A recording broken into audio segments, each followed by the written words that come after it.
Yo, what's up guys? Kamusta kayo dyan?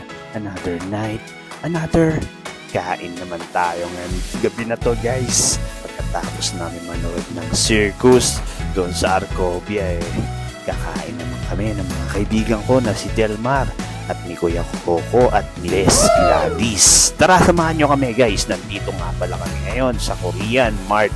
Dito lang to sa Kapasikan guys, dito sa Pasig.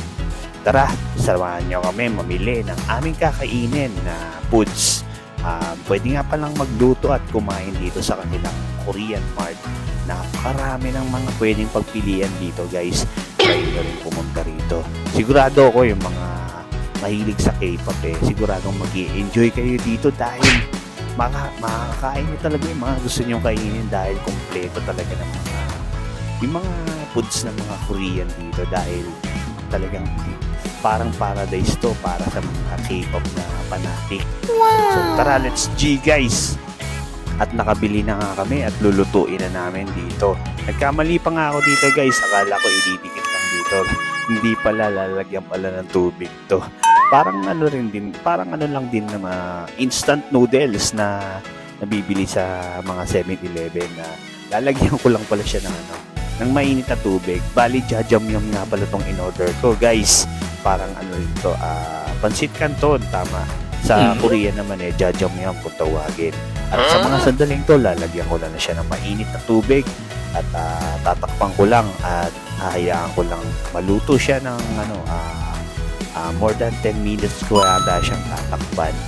At sa mga sandaling to, sila Best Gladys naman at si Kuya Coco naka-order na rin. Bali, si Delmar naman nakihati na lang sa kanyang kalibin partner na si Best Gladys.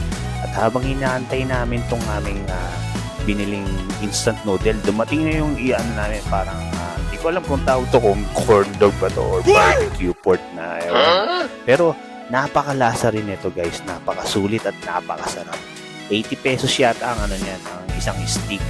Masarap din siya guys, sulit din sa presyo niya. At sa mga sandaling to, kumakain na kami. Napaka-solid talagang kumain pagkasama mo mga kaibigan.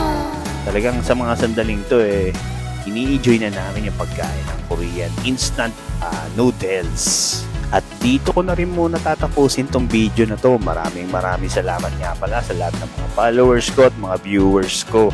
At kung hindi pa kayo nakapollow sa akin, baka pwedeng i-follow nyo na rin ako.